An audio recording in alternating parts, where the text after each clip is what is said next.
သူ့ရဲ့ငယ်တငယ်ချင်းရီစာဟောင်းရဲသားဖြစ်သူကသူ့သမီးလေးကိုနှိပ်စက်နေတဲ့စောင့်ကြည့်ကင်မရာမှတ်တမ်းကိုမြင်လိုက်ရတော့မှပဲအဲ့ဒီအမျိုးသားဟာသူ့အမြဲတမ်းကာကွယ်ပေးခဲ့တဲ့အဲ့ဒီကောင်လေးဟာတကယ်ကိုမိစ္ဆာတကောင်ဖြစ်နေတယ်ဆိုတာကိုထိတ်လန့်တကြားနဲ့သိသွားခဲ့ရပါတယ်တကယ်တော့လွန်ခဲ့တဲ့ခဏလေးတင်ကအထိသူဟာသူ့ရဲ့ငယ်ချစ်ဦးနဲ့သူမရဲ့သားအတွက်ကြောင့်နဲ့ဇနီးဖြစ်သူကိုကွာရှင်းခဲ့ရုံတင်မကပဲဥပဒေလောကမှာရှိတဲ့သူ့ရဲ့ဩဇာအာဏာကိုတုံးပြီးတော့ဇနီးဖြစ်သူကအမှုဖွင့်ဖို့ရှိနေငါတာကိုတော့တားဆီးပိတ်ပင်ခဲ့တာပါအိမ်အောင်ရှင်မတယောက်အနေနဲ့ပဲသူမျက်မြင်ခဲ့တဲ့သူဇနီးဟာသူတို့သမီးလေးအတွက်ကိုယ်တိုင်ခုခံကာကွယ်လိမ့်မယ်လို့သူဘယ်တော့မှအိမ်မက်တောင်မမှတ်ခဲ့ပါဘူးတကယ်တော့ဒီအမျိုးသမီးဟာအမှုတိုင်းကိုတရားရာဂိုင်းလုံးအနိုင်ရခဲ့တဲ့ဥပဒေလောကရဲ့ကနဝင်ရှိနေကြီးတယောက်ပါသူမဟာမိသားစုအတွက်နဲ့ပဲသူမရဲ့အောင်မြင်တဲ့အသက်မွေးဝမ်းကြောင်းကိုဆွန့်လွတ်ပြီးအိမ်အောင်ရှင်မလုပ်ခဲ့တာပါဒါပေမဲ့လွန်ခဲ့တဲ့ရက်ပိုင်းကသူမရဲ့သမီးလေးဟာကျောင်းမှာအနိုင်ကျင့်ခံရတယ်ဆိုတာကိုသိလိုက်ရတဲ့အခါချက်ချင်းပဲတရားစွဲဆိုဖို့ပြင်ဆင်ပြီးအဲ့ဒီအမှုကိုသူမရဲ့ခင်ပွန်းစီအပ်ခဲ့ပါတယ်ဒါပေမဲ့သူမကကြေးရေးဖို့ပြက်ပြက်တသားညှင်းဆိုနေတဲ့အချိန်မှာပဲသူမရဲ့ခင်ပွန်းကအဲ့ဒီအမှုကိုရုပ်သိမ်းလိုက်ပြီဆိုတာကိုရုတ်တရက်သိလိုက်ရပါတယ်သူမဟာဒေါသတကြီးနဲ့သမီးလေးကိုခေါ်ပြီးခင်ပွန်းဖြစ်သူစီတွားရောက်ရင်ဆိုင်တဲ့အခါမှာတော့ခင်ပွန်းဖြစ်သူဟာသမီးလေးကိုအနိုင်ကျင့်ခဲ့တဲ့ကောင်လေးရဲ့မွေးနေ့ကိုပျော်ပျော်ပါပါဆင်နွှဲပေးနေတာကိုတွေ့လိုက်ရပါတယ်အကြောင်းရင်းကတော့အဲ့ဒီကောင်လေးဟာသူ့ရဲ့ငယ်ချစ်ဦးရဲ့သားဖြစ်နေလို့ပါပဲ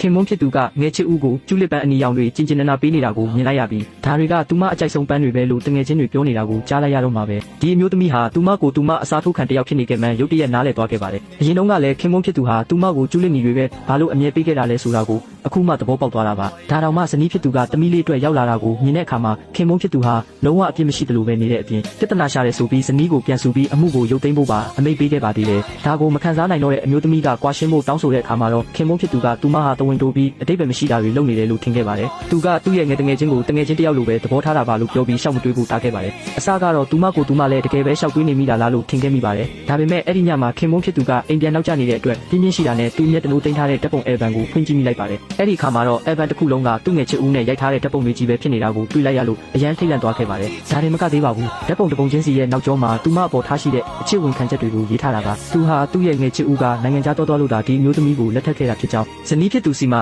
ငယ်ချစ်ဦးရဲ့အရေးအယောင်တွေကိုမြင်လို့လက်ထပ်ခဲ့တာဖြစ်ကြောင်းတောင်ရေးထားပါသေးတယ်စိတ်ပြတ်အားလျော့သွားတဲ့အမျိုးသမီးဟာချက်ချင်းပဲကွာရှင်းပြတ်ဆဲခြင်းသဘောတူစာချုပ်ကိုပြင်ဆင်လိုက်ပါတယ်အဲ့ဒီအချိန်မှာပဲငယ်ချစ်ဦးတို့တားမိနဲ့အချိန်ဖြုံးပြီးမူးပြီးပြန်လာတဲ့ခင်ပွန်းကိုအခွင့်ကောင်းယူပြီးကွာရှင်းစာချုပ်မှာလက်မှတ်ထိုးခိုင်းလိုက်ပါတယ်နောက်တနေ့မနက်သူနိုးလာတဲ့အခါမှာတော့ဇနီးနဲ့သမီးကိုအချိန်ပေးတဲ့အနေနဲ့မင်္ဂလာနှစ်ပတ်လည်ကိုအတူတူဖြတ်သန်းဖို့ကမ်းလှမ်းခဲ့ပါသေးတယ်ဒါပေမဲ့ဇနီးဖြစ်သူကကွာရှင်းတဲ့အကြောင်းပြောဖို့ပြင်နေတော့မှပဲသူ့ရဲ့ငယ်ချစ်ဦးကအိမ်တကားကိုဖွင့်ပြီးဝင်လာပါတယ်သူမကခင်ပွန်းဖြစ်သူကိုရင်းရင်းနှီးနှီးဖတ်လိုက်ပြီးသူ့ရဲ့မွေးနေ့ကိုအိမ်တကားလျှို့ဝှက်နံပါတ်အဖြစ်သုံးထားလို့ဆိုပြီးစနောက်ခဲ့ပါတယ်ပြီးတော့ကျူးလစ်နီတွေနဲ့ဝိုင်နီတွေကိုပေးပြီးဇနီးဖြစ်သူနဲ့မင်္ဂလာနှစ်ပတ်လည်ဆင်နွှဲဖို့ပြောပါတယ်အမျိုးသမီးကဒါဟာရန်စတာဆိုတာကိုတစ်ချက်ကြည့်ုံနဲ့သိလိုက်ပေမဲ့ခင်ပွန်းဖြစ်သူကတော့သူ့ငယ်ချစ်ဦးဟာတကယ်ကိုစိတ်ထားကောင်းပြီးအလိုက်ပြီးတက်သူလို့ထင်နေတော့မှပဲအဲ့ဒီငယ်ချစ်ဦးဆိုသူကပို့ပြီးတော့လှုပ်လာပါသေးတယ်သူမမိုးမိလာတယ်လို့အကြောင်းပြပြီးရေချိုးကန်းနဲ့ဝင်ချိုးတဲ့အပြင်ရှက်အင်ဂျီတစ်ထည်လဲကျင်တယ်လို့ပါပြောခဲ့ပါတယ်ပြီးတော့အင်ဂျီလဲရင်ချော်လဲတယ်လို့မျိုးဟန်ဆောင်လိုက်တဲ့အခါမှာရေချိုးကန်းရှိမှနားဆွနေတဲ့ခင်ပွန်းဖြစ်သူကချက်ချင်းပဲပြေးဝင်သွားပါတယ်အတော်ကြာတော့မှသူဟာငယ်ချစ်ဦးကိုပွေ့ချပြီးထွက်လာခဲ့ပါတယ်သူ့ရဲ့ဇနီးနဲ့သမီးလေးကိုတော့လုံးဝဂရုမစိုက်တော့ပါဘူးအမျိုးသမီးဟာအရန်ဒေါသထွက်သွားပေမဲ့လည်းရန်ဖြစ်ပြီးအော်ဟစ်မနေတော့ပါဘူး